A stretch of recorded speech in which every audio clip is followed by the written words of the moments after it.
I was just going to ask you a few questions about sort of current topics.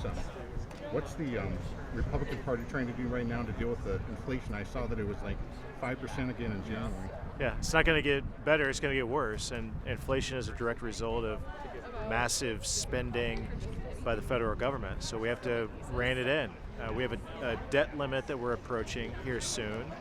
And we have to use the leverage of the debt limit to pass something in Congress that will send us down a path toward fiscal responsibility once again. So last year I introduced the only budget that was introduced in Congress that balances in 6 or 7 years, and that's the most important thing that we can do to rein in spending and rein in the inflation at the same time.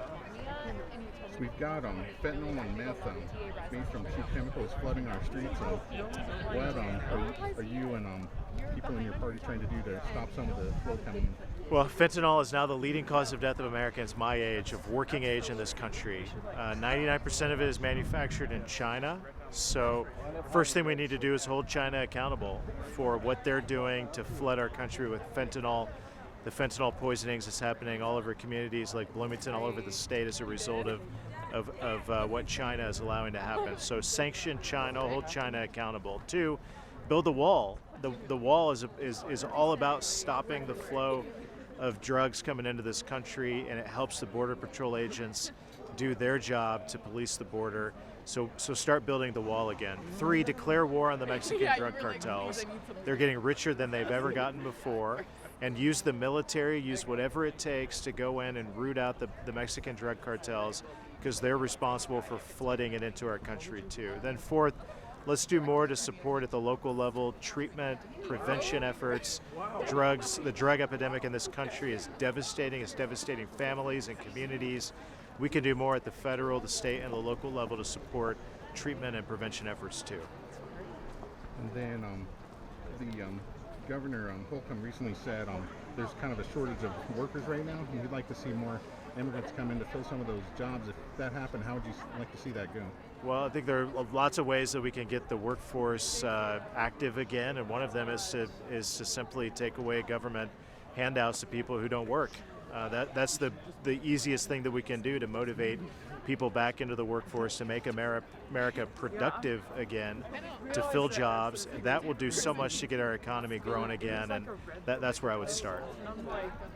Recently, the suspected Chinese surveillance balloon flew over Indiana, and Ukraine is the 3rd largest naval installation in the United States. Do you know anything else about that you think the public should know? Well, it's unbelievable that this president would pretend like a Chinese spy balloon doesn't matter and allow it to fly from one end of the country to the other and not do anything about it. So it's another example of this president's negligence, his incompetence, and really how dangerous this administration is, that they're turning a blind eye to the biggest threat that America faces today, which is the Chinese Communist Party. But the spy balloon is just skimming the surface. From TikTok, which is owned by a company that's owned by the Chinese Communist Party, to Confucius Institutes on college campuses. What the Chinese Communist Party is doing is steal our jobs. What they did to give us COVID, and then we're not doing anything to hold them accountable for it, is a travesty.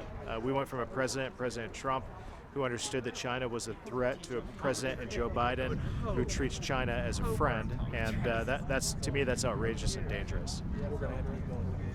Okay, is there anything else you'd like to add that I didn't ask? It's great to be in Bloomington. This is where I first got started in politics, college Republicans, and volunteered on campaigns. I'm running for the United States Senate, and exciting to get out and around the state, especially coming back to Bloomington, where I went to school, where I have so many friends, and talk about politics with some of the college Republicans and others here who have an interest. So a long campaign ahead, but 2024 is a big election cycle, and I'm excited to start my campaign running for the United States Senate by coming to Bloomington.